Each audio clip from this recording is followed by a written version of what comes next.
Hi, everyone. My name is Barbra Dillon. I am the editor-in-chief of Fanbase Press, and I'm honored to be here for this Comic-Con at Home panel to discuss what entices these wonderfully talented panelists to the dark side of art, what inspires their creative process, and how they have embraced and applied the darker sides of life to telling new stories that will inspire, impact, and connect with readers. Without further ado, I would love to introduce each of our panelists. First, we have Susan Lee, who is the founder of Women on the Dark Side, which has become a perennial panel on the convention circuit, as well as an independent film festival highlighting female creators. Susan is also a writer and illustrator with credits including Wraith of Love and Shadow of the Night. Susan's latest endeavor is the Embrace the Chaos tour, during which she will embark on a nationwide journey in her self-built teardrop trailer, documenting her progress and experiences throughout. Susan, thank you so much for being here. Thank you so much, Barbara. I'm always a delight to have you on board. Good to have you here. We also have Chelsea Cain, who is the author of the New York Times best-selling Archie Sheridan, Gretchen Lowell thriller series, and the Kick Lanigan book, One Kick. Her Portland-based thrillers have been published in over 30 languages, recommended on The Today Show, and appeared in episodes of HBO's True Blood and ABC's Castle.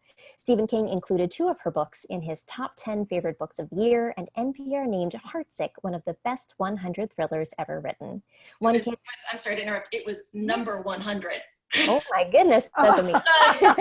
Just made the list. That's still in the top 100. Still top 100, yes. Absolutely. One Kick was adapted into the 12-episode TV show Gone, and Chelsea is also the author of Dharma Girl, Confessions of a Teen Sleuth, and several other books and comic books, including Mockingbird, Man-Eaters, and Spy Island, which is absolutely phenomenal. Chelsea, thank you so much for joining us. Hello, everybody. Last but certainly not least, we have MD Marie, who is a comic book writer who recently released her 4-issue miniseries, Vindication, through Image Comics and Top Cow. Her work spans various mediums, as she has also written a novel, poetry, vignettes, short stories, plays, and screenplays. She is quite the multi-hyphenate. MD, thank you so much for joining us. Thank you. I feel like such an underachiever, but I'm so blessed to be amongst these talented women. It is wonderful to have you here, MD. For our viewers, we may have one additional special guest that may be joining us later. If they do, we will be sure to introduce them at that time. But let's dive into the discussion. We're going to be talking a lot about dark content today across a wide variety of entertainment mediums. So let's start by defining it. When we talk about dark content, what does that mean to you? And what sense does that evoke both as a fan and as a creator? Chelsea, why don't we start with you? I guess that it's dangerous in some way. So like that's what I find, certainly as a writer. It is the places where I am sitting at my desk writing, and I start to feel really nervous about what I'm writing, and I start to feel kind of like an itch at the back of my neck. Like there's sections that I am certain I will cut out later.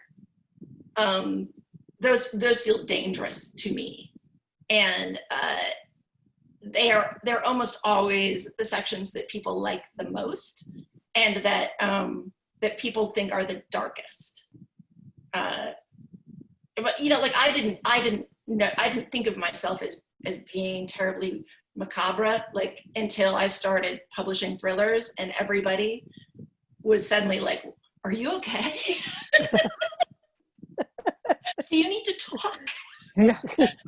And I was like, "You mean you guys don't like imagine finding corpses when you go for walks in the wilderness? Like, what are you thinking about when you're out there?" Like, and they were like, "No, like really no, nobody thinks of like that at all." And then I had to like look back at my life, and I was like, oh no, like I think I am really macabre. I didn't know it until people pointed it out later. Fair enough. MT, what about you? How do you define dark content? Dark content for me is reality, psychology, and the things that make me uncomfortable and that make other people uncomfortable. For me, that's what's dark. Like if it makes you think about a part of yourself that you never considered, or if it really like resonates with you later, like it bothers you, to me that's dark content. And that's usually what I like to write. I have this kind of, I don't know, obsession with scars. So a lot of my female heroines have scars. and they express their scars as their beauty and as their their badge of honor, and how they got them. And I just kind of spiraled down that little rabbit hole and keep going. But that's what I define as dark content. And it's for me, it's medically accurate, mostly because my mom is a medical professional, and she's like, you would never bleed like that. It goes like this. But that gore that is clinically accurate is dark content to me too. Absolutely. And Susan, what about you? I love both of those, that it's things that are dangerous and things that are uncomfortable. For me, kind of like you, Chelsea, I'd never thought that I created dark stuff, but I've always been drawn. I tend to find that things that people label as dark also tend to be more complex and more complicated, and sometimes more deeply personal, because it lets you explore things like anger and fury and, like you said, MD, things that make us uncomfortable. Whereas comedies and stuff don't always explore that unless you go very dark comedy, like Knives Out or something like that. But yeah, I tend to find it, to me, it touches something deeply personal inside of me. But it was the same thing. I didn't think I wrote dark stuff till people read it and went, and as a director, I used to direct theater a lot, and I used to get, could you maybe do a comedy? Do something that's not quite so twisted and screwed up. I don't know how to do that. I've always done dark stuff. My mom was worried about me as a child, so. Well, that was my wheelhouse. That was, yes, I love it. For our viewers, especially those who may be aspiring creators themselves, I often find that it's helpful for them to hear about what inspired you to pursue your creatively minded profession. So what or who initially attracted you to writing, to art, to the sequential art medium? Susan, why don't we start with you this time? I've been a writer as long as I could hold a pencil. I wrote in school. I wrote with friends of mine in school. We wrote a novel, three of us, in like 7th grade, I think it was. One of us would start it and then pass the pages off, and the other person would review. And as far as I remember, even then it was all dark and twisted and messed up, because most of us that were working on it were all bullied in school. We were all being bullied by the same group of girls. And I think that gave us a way to channel that. And yeah, I've written my whole life, and I started directing sort of like everything else in my life. I sort of fell into it. I was working at Universal, and I had done some terrible theater as an actor out here in LA. And the guy I was dating at the time and I went, we could do better than this. And Universal had an empty theater, and we went, we're going to just take over the theater for a while, and we're going to put on shows, okay? And so we did that, and I found myself going, well, we don't have enough people to direct, so I guess I'll do that, and fell in love with it. So, and comic books were sort of, my whole life has been just stumbling blearily into the next phase. But everything is fed everything else. I wouldn't be able to do the comic books I do now if I wasn't the writer that I am. I wouldn't be the director I am if it wasn't for the fact that I understand language and I understand story. So it all sort of dovetails together in a very strange sort of way. And MD, what about you? I can pretty much say that my childhood was dystopia. So out of that, as an outlet, I don't know about the other ladies here, but being a kid in the 70s, people didn't think that children had feelings, and your opinion wasn't really valid or valuable. So for me, putting all of that emotion and all my anger and my feelings into my writing was cathartic for me. And they also turned out to be good stories. A lot of people, because I don't know if they were superficial or dense, but they didn't see the subtext of, this is me telling my life through another character's, life. But that's kind of how I got started. I was a very angry young person, and I had no one to listen to me, because back then people said, children don't have problems. All you got to do is go out and play and eat, So I put them in I wrote them out to kind of like, see what I was feeling. And then I started building stories from that. But I mean, I've always told stories from, like Susan said, the time I could pick up a pen. But my stories evolved from my own personal pain. And Chelsea, what about you? I'm a daydreamer. Like I have always been a daydreamer. I spent a lot of time alone as a kid, and I learned to tell myself stories as a way to self-soothe. And then, like the exercise of translating the stories onto the page was secondary to that for me. It was a way to get the story out of my head. And it's one of the reasons why I think a lot of different kinds of writing. It's, pretty much, it's all like the same story, just in different forms. But, the form to me is less, it's just very secondary to the story that, lives in my head. And like, I love that. I love the escape, the mental escape into a world that I built. And I think that, again, like I also, as a kid, wrote constantly. The very first word I learned to spell was the word flower. And I remember very specifically this teacher in, preschool offering to teach every kid in the room how to spell a word, which was like so much power. Like, really? Can we handle that? Like, you're going to, teach us each any word we want, any word. And I put a lot of thought into that. Like, it was a lot of pressure. Like, I felt like this might be it, my one word. I wanted to get it right. And every kid, of course, asked to learn how to spell their own name, which didn't even occur to me. I wanted to learn how to spell the word flower. Again, the 70s. And I wrote it over and over and over again. And then I would staple the pages together. So like, even with one word, I felt like it needed to be sequential. Like, it needed to be pages. It needed to be a book. So yeah, like I was always writing, like plays and novels as a kid. But I think that some of that was me trying to control a story. Being a kid, we exercise so little control over our narrative, right? As just children in the world, other people are always making these decisions for us, which is fair a lot of the time. But for me, it was a way to tell a story, because I couldn't be the author of the story that I was living. Yeah.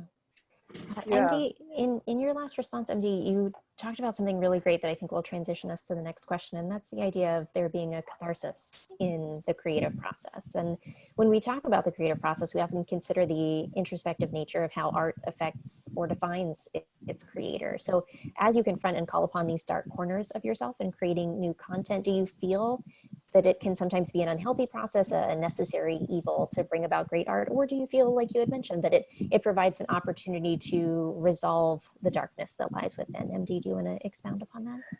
Yeah, I haven't found my inner sociopath, so it's always been cathartic for me. I haven't written anything that personally scares myself.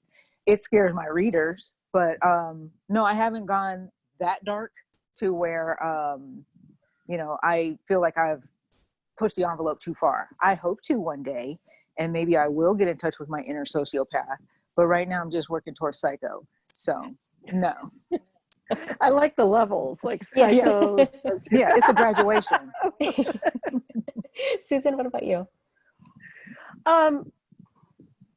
Yeah, I find for me it's very cathartic. I started doing a lot of heavy writing when I was in the middle of a very difficult marriage. And I had a lot of feelings I couldn't put anywhere. And, oh, Sandy is here. So should I admit her now? I'm sorry, hang on one second. No Our problem. surprise guest is here. Do you want me to finish the question or bring her in? Why don't we bring her in? Okay, we'll get back to me. To be continued. Here is our wonderful special guest. Excellent. And Hello. by the way, Hi. Hi, Sandy. Oh God, I'm an idiot. Hi. It's fine. It's totally fine. Don't worry about it. We started without you, so we're going to have you jump in the middle. God, thank God. You know, I'm sitting there like often that, you know, it's Father's Day and everything else. And I sat there and I got a message from my assistant going, so were you planning on joining? And I went, it's like, we're glad you're here. Absolutely. you. How are you guys? It's been a long time. It's good to It see has. you. Absolutely. Well, why don't we introduce the official introduction of Sandy to our viewers, and then we'll jump right in. Sandy King Carpenter is an artist, writer, filmmaker, and president of Storm King Productions. And the Village Idiot, yes. Oh, dear goodness, no. You made it. That's the important part. Exactly, yes. With a background in art, photography, and animation, Sandy's filmmaking career has included working with John Cassavetes, Francis Ford Coppola, Michael Mann, Walter Hill, John Hughes, and John Carpenter. She has produced films ranging from public service announcements on hunger awareness to a documentary on astronaut teacher Kristen McCoffey and major theatrical hits like John Carpenter's Vampires. She wrote the Harvey-nominated women anthology Space Story Dead Again and writes and edits the multiple award-winning John Carpenter's A Silent Comic Book series. Thank you so much for being here, Sandy. We are so appreciative of your time. We're glad you got here. Yes. Sandy, we'll catch you up. We started by really defining what dark content means to us and what really inspired us to create dark content. So why don't we just start there for you to catch you up? What does dark content mean to you, both as a fan and as a creator? Well, for me, you know, horror is an allegorical medium. And for me, it's a way to address issues that some people are uncomfortable with in a storytelling way that can lead them gently into the darker places they may not want to go. So I can make a movie like They Live and talk about social justice issues. I think that if you make a movie like Gandhi, which is a great movie, you're already preaching to the converted. I can kind of be a little more subversive than that. I think that for me, the jumping off point when I was 10 years old was Frankenstein. And I think that that's a great way of speaking to the other, the person that thinks they were created beautiful in the eyes of their creator, only to find out they're a monster in the eyes of others. So that's what draws me into that world. Absolutely. And just before you joined, we were chatting with Susan and the group, of course, about what dark content and creating it, what the creative process really does to the creator themselves, if it's more of a cathartic process for them in working through issues or thoughts or emotions that they have, or if it's a more arduous process for them. Susan, do you want to start us back on your thoughts on that? Sure. Yeah, for me, it can be very cathartic because like I said, I started really getting deep into writing when I was in the middle of a very difficult marriage that was bordering on emotionally abusive. And I didn't know what to do with my anger, and I didn't know what to do with my frustration because I couldn't talk to him and resolve it. So it ended up going a lot into my writing. And it was, he would always question me about, do you need, that's very dark. Are you sure you want to go there? And then I realized as time went on that that's kind of where I live. I have a lot of emotions. I'm a very emotional person, occasionally righteously indignant. But I do find that that's, some of the writing can be very personal in that the current novel I'm working on has turned into I'm finding a lot of that I'm writing a lot of deeply personal stuff in there. And like Chelsea said, sometimes I'm not sure it's going to stay in there, but I feel like it's important for the character development, dealing with a lot of issues of being alone and being sort of feeling like there's nobody out there to help you. And I find it's kind of, Chelsea also said this, it's when I find the stuff is the most personal and the most difficult for me to write because it makes me uncomfortable, that's the stuff I find people respond to So it sort of confirms that I'm living in the right space when I'm creating, whether it's directing or writing, that those moments where I get deeply personal and let my own vulnerability come through, that's what rings more authentic with my readers or my watchers. Mm-hmm. And Chelsea, what about you? I love murdering people as brutally as possible. I love it. When I've had a tough day, or like a confrontation at the Silver Lake Farmers Market, like there's nothing better than being able to go home and kill somebody graphically, violently, like creatively, and lay like, a mask next and to just them. unpack it for pages and pages, and then I feel better. I feel really good. Sandy, what about you? I think mostly, I've always been a people watcher. And to me, I think I'm just relating what I see. I don't think anything I can create is as horrific as real life.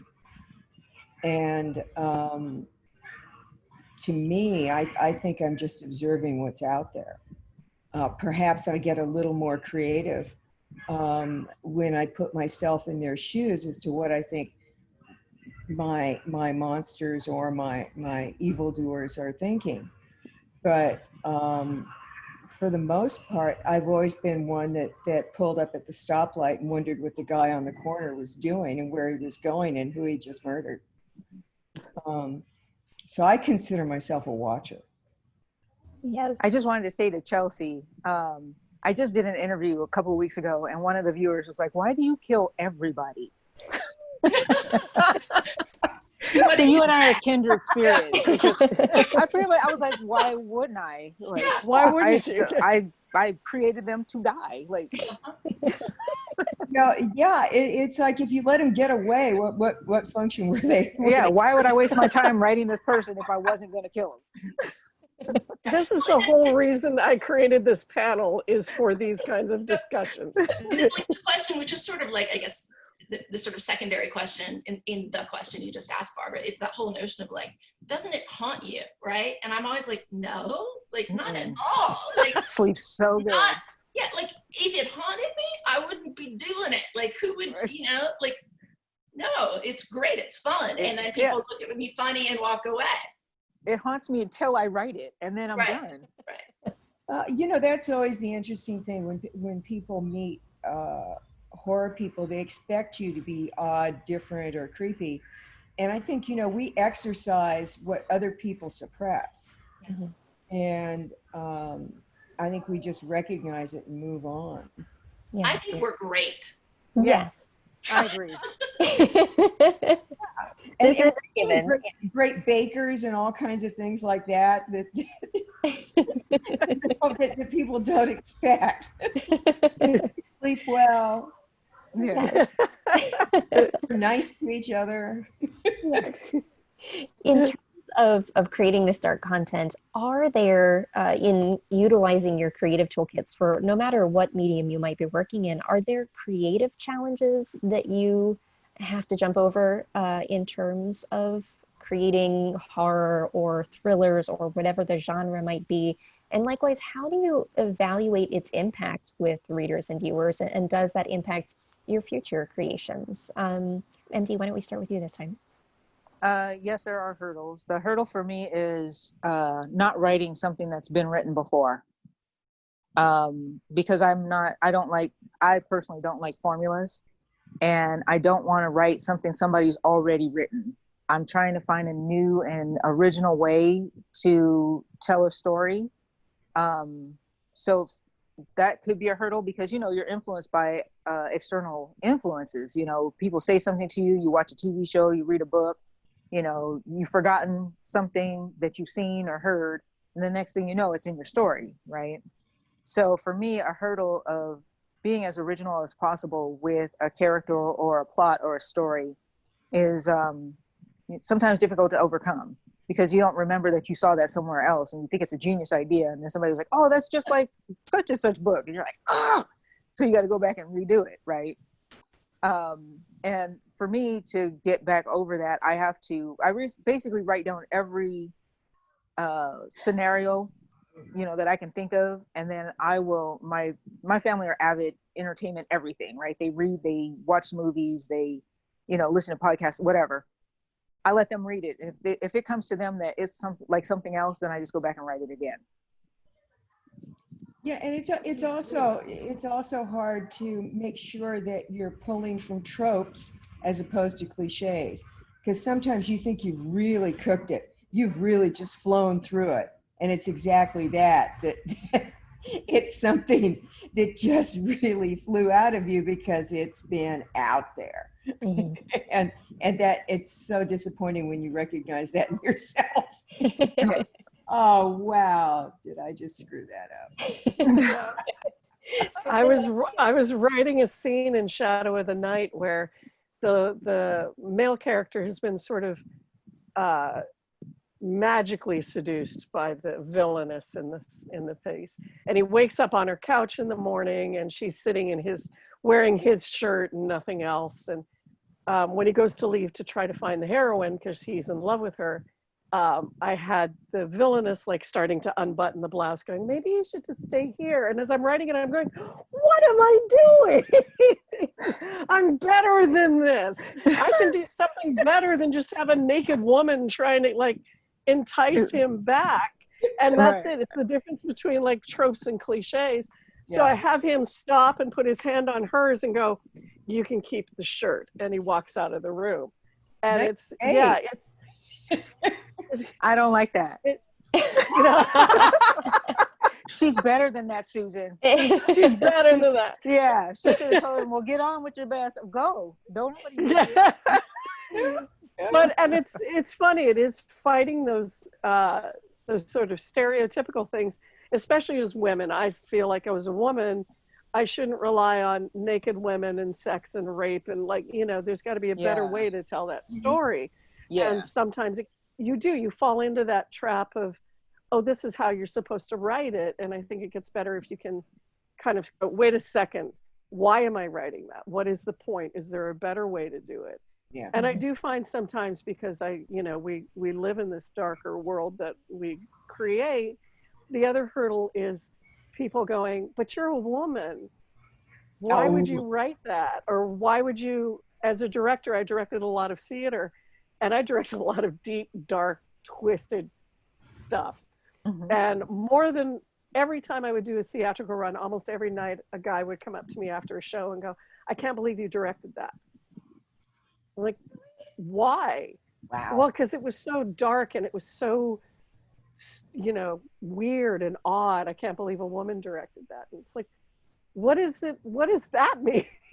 That means he doesn't know any women. Yeah, exactly. Right. That's what it means. He hadn't dated in about a decade.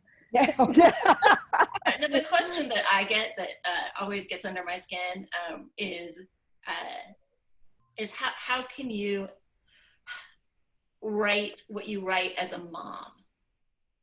Ooh. Oh, that's the question that I get, and it's always asked by somebody who is earnest, somebody, a progressive, woman in her 50s who really but yeah, it really stunned me for several years, trying to kind of know how to respond to it. What does that have to do with your parenting? Yeah. Is this a guidebook that you use to raise your children? Well, if they don't give you what you want, Junior, ask them. It's a story. I'm not actually a serial killer. It's right. Okay. Are you writing a how-to book for children to kill people? What's going on? My response eventually evolved into, at least in my head, I haven't really done the big speech, at the event yet, but I feel like I'm a terrific role model, right? For my daughter. I make money making art.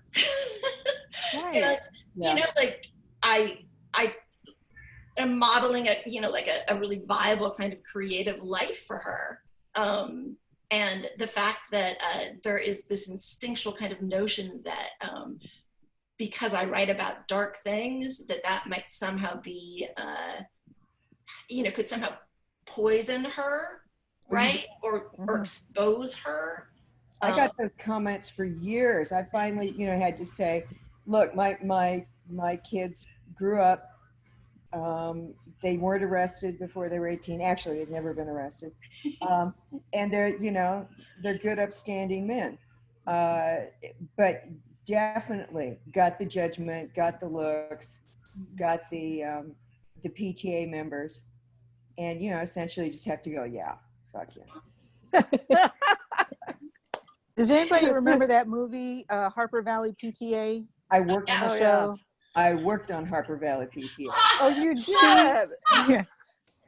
Barbara Eaton's character was a hero for me. Like, she came out in those Daisy Dukes and smoking her cigarette and had on her stilettos, and she was like, and what? You know? Huh? Yep. And she was, and that's how I lived Barbara my Eden life. was a lot like that too.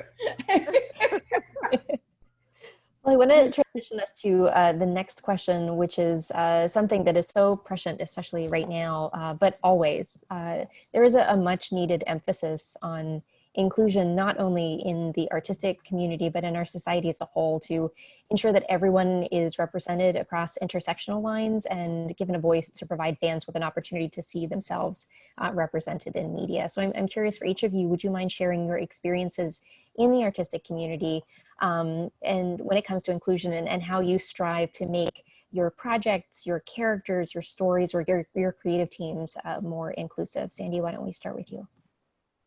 Well, you know, through my whole career, you know, in movies and in comics and everything, what I've always strived to do is have my work and what I put out reflect reality. And being in Los Angeles in particular, we're a melting pot. We're everything. And so it was really hard in the years, say, during They Live, during Prince of Darkness, during those times, to have casting understand that we are everything, that the people on the street are every color, are handicapped, are old, are young, are this wide range of people. When we shot They Live, you would have extra casting would bring in what we called the Hill Street Call. And it was all middle-aged white guys that were playing bums. And you're like, that's not what downtown looks like. It's Hispanic. I finally hired the 18th Street Gang that stumbled into our set from having a gang fight, so that we actually had Hispanics on the street. We went out and did a casting call for physically disabled actors. But that really matters to me. The first comic I did, Asylum, I fought comic artists, including artists of color who were used to only drawing white people.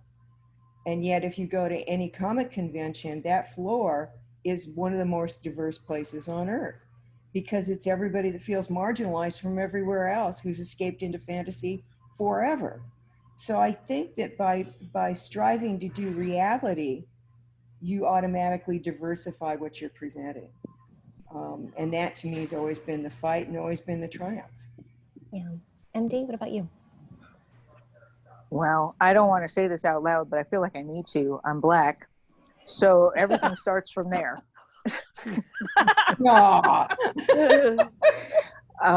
then I just kind of expand, you know, from Black to white, just, you know, everything in between gets included. I was never, I always tell the story that when I was a kid, I didn't know I was Black. Nobody ever said, you are a Black person, or as a Black person, you're supposed to do this. So like when people would say stuff to me like, oh, they hate Black people, I'm like, these poor Black people, why do people not like them? You know, and then like when I finally figured out I was one of them, you know, that's when my kind of my horizons opened up, and I was like, oh. And then when I started seeing that I wasn't seeing people like me, and I wasn't being included in stories and TV shows, and, you know, as a hero and this kind of stuff. And that's where I started writing them. So every story I write starts with a Black woman. And then, you know, I get everybody else in it.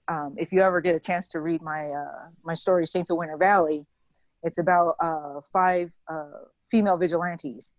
One is Hispanic, one is Black, one is Asian, and the other one is mixed race. And then they have their weapons maker, and he's a Hispanic. So everybody's in my stories, and I've always written my stories that way because I felt like everybody needed to be included, and I feel like people of color also need to be seen as heroes. Yeah, that's great. Absolutely. Yeah. Chelsea, what about you? I think like Susan made a really good point, like as you know, like when we're writing a scene and we start realizing that we're writing it the way that like it's played out, like in terms of pop culture, the way that we've been told a scene plays out over and over again in ways that we're not even aware, right? So like just as human beings, just catching ourselves, right? Checking ourselves in those moments in life and also in art is obviously incredibly important. So, you know, I think that there's such a sort of like central casting element, right, that does come up where you have like the Hill Street bombs. Like you have this sense because of what you've been shown about like what this kind of person might, you know, look like and be like. And I really try to always check that and try to think of like not casting a character as, you know, like the person who comes to mind immediately, because that's probably wrong. And in my books, in the thrillers, one of the things that I'm proud of and interested by, like one of the main characters who's really the moral center of the series. When I ask people at events, I'll ask the audience to raise their hands if they think he's white, and then raise their hands if they think he's black, and it's always 50-50.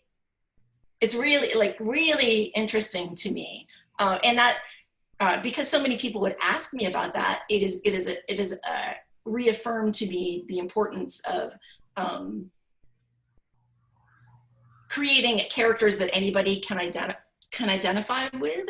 So while I think it's like probably even more important to write about very specific experiences, I think when I can offer a character that could be that isn't specific, it's sometimes it can be I clearly have not thought this through. I'm a little stumbly and a little nervous all of a sudden about what I'm saying, the words I'm hearing coming out of my mouth. I was thinking, is she scared to say white? It's okay. No, but it's something. Maria Alexander said it in a panel a while ago. Maria Alexander is a wonderful writer as well. And she said sort of the same thing. I think it was Maria.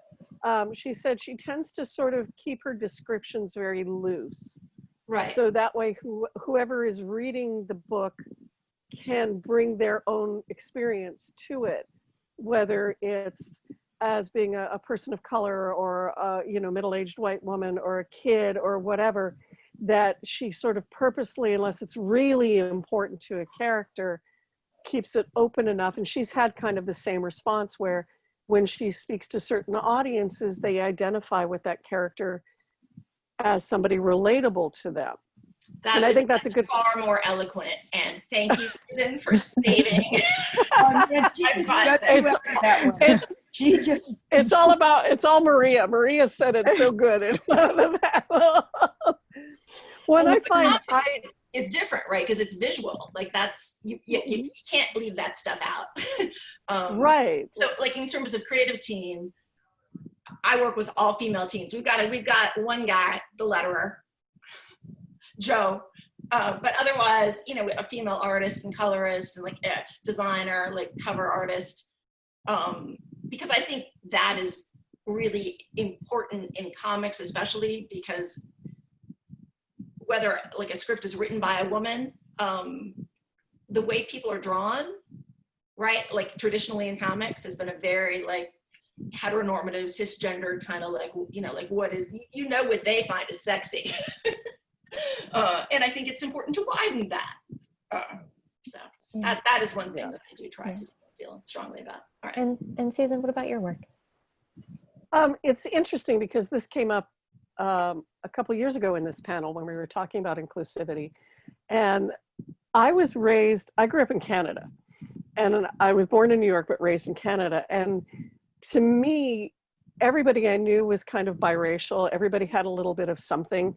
I'm 1/4 Chinese. I mean, yeah, I know I don't, but So to me, I always assumed everybody was a bunch of stuff. And if somebody was Black or somebody was Latino or somebody was Asian, to me, it was like somebody being blonde or being redhead or being brunette. It was a description, not necessarily something deeper than that. And so it's been really interesting for me to try to back out of that and go, well, what does that mean? And it's challenging because I do want to widen out. I tend to write a lot of white characters because that's my world. But I'm trying to make sure I open up to, like, I have a character in the new novel who, to me, he's biracial. I don't know what he is, but he's not white. So I've just left the description sort of open that he has coffee colored skin and curly dark hair. So you could take that into a variety of different races, because I don't feel comfortable. I don't know, as they're going to dig I'm going to take it from you, Chelsea, and I'm going to continue digging the hole. But let's dig. Well, it's just, and it's acknowledging the fact that I don't know how to write a Black experience, but that doesn't mean I can't, in projects I'm working on, bring in somebody and say, am I writing this character authentically? Because my friends who are Black go everywhere, from someone who was raised on the streets of Houston and ran with gangs to my friend who was raised very upper middle class in Chicago. Like, so to me, it's always been, there's such a wide breadth of experience within every color and every person that I've never thought about writing towards a Black experience or towards a Latino experience or towards an Asian experience. But I think that's something I need to be aware of and maybe start looking at, how can I be more inclusive that way? How can I be more inclusive about the fact I have so many gay friends, yet none of my characters in my books or novels are gay. But there's like, you don't want to be, like, in terms of a point of view character, I would feel like a jackass, like trying to write about the Black experience from a point of view character. Like, I have no business doing that. It's about, but I think populating the world as, you know, their exactly life, I and think creating experiences for people who have the authority, right, to tell those specific stories, like that, you know, like that's prerogative, right? Well, and what I can do because of this panel is I can open it up and make sure there are people of color and people of diversity included on this panel. And for me, ageism is a big thing. I'm delighted with the fact that none of us are 20. Because it's really older than dirt. I realize some of my characters are getting real damn old. I had one finally die this time, you know, because all right, let's just face the final frontier. But it's opening it up. I have the opportunity and I have the pleasure of being able to have a platform where I can, and it's something that I want to work harder on with this panel, is bring in more trans voices, bring in more people of color, bring in more women of, you know, every facet, because even though I may not be able to tell that story, I can bring in people who can tell that story, or go, hey, this is a different experience. I think that's the point. None of us wants to suddenly be the poser that's deciding to speak for trans people or speak for Black people or do something. You know, I don't want to be that imposter, but I want a realistically populated world, and I want people that work for me. I've had really good fortune by not asking people to pass a litmus test, in that I kind of accidentally seemingly check people's boxes. But I think, again, the more we look at the world as it is and not through someone's twisted glasses, we get there. And the more voices we embrace, the better what we're presenting to the world is, the better the art is, the better what's on those shelves and what's on the movie screens becomes. You know, Absolutely. That's it. Well said, Sandy. Mic drop. Absolutely. Yes, exactly, exactly.